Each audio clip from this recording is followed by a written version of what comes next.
7 days. Females are usually 1.5 years old when they deliver their first litter of pigs. A female pig that has never had a litter is referred to as a gilt. The gestation period for sows is 120 days. Thanks for joining us today on Capital One Bank Adventure Birthing Center. I hope you gained a better understanding of birthing. Probably like you guys were at one point. Visit us again soon. Wait, you still on. So thank you, Mr. Ladner.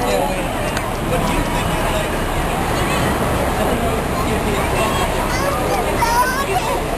Okay, you can go.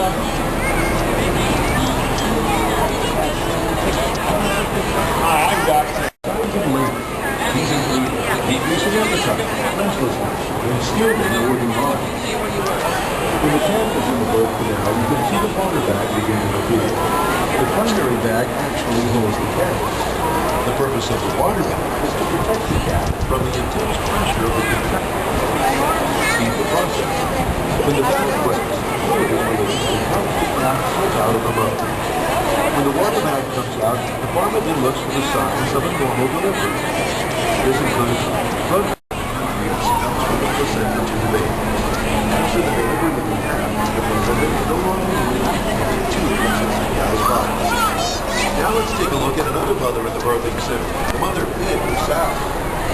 Sows show the same signs of labor as the cow. They become listless or loss of appetite. Sows are usually moved into the farrowing stall following these signs. Farrowing is the term for the delivery of baby pigs. Well, you can make it a lot harder.